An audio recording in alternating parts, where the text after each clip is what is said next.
So, Kate, when anyone goes for vaccination, they may be wondering about side effects. How do experts understand the risks of these vaccines, and how would you explain it, these side effects that you're seeing? How would you explain that to the public? There's a method to look for common side effects in the clinical trials, and then rare side effects, which are constantly surveyed for in the routine use of vaccines. One of the things that I think people are concerned about is a lot of information in the media recently about blood clots.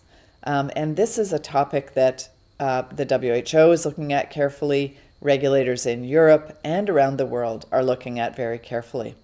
We're in the midst of collecting information about these very rare events that seem to be happening in the sort of 1 per million, 10 per million kind of frequency.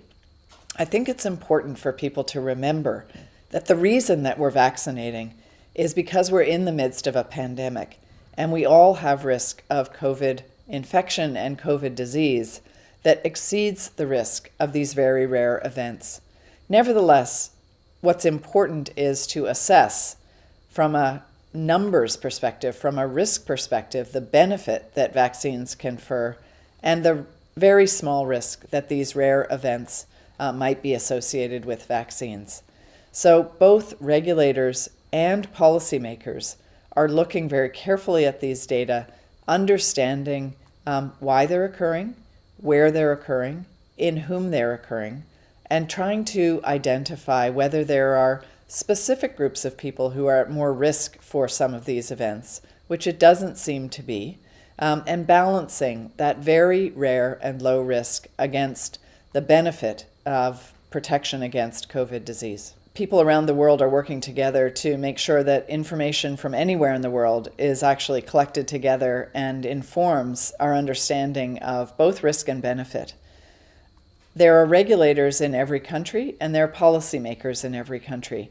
And there is a system where information is shared up through these regulatory committees and on to WHO, where we also have an external expert group that looks at safety data that's coming in from all parts of the world.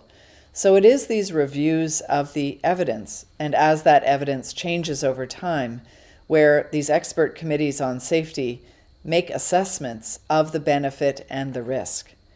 In addition to that, we also have policymakers who are equally looking at these data and providing not only within countries, but also at the global level here at WHO through the Strategic Advisory Group of Experts on Immunization, recommendations to countries for that balance of benefit and risk and how to minimize any risks that might otherwise be present.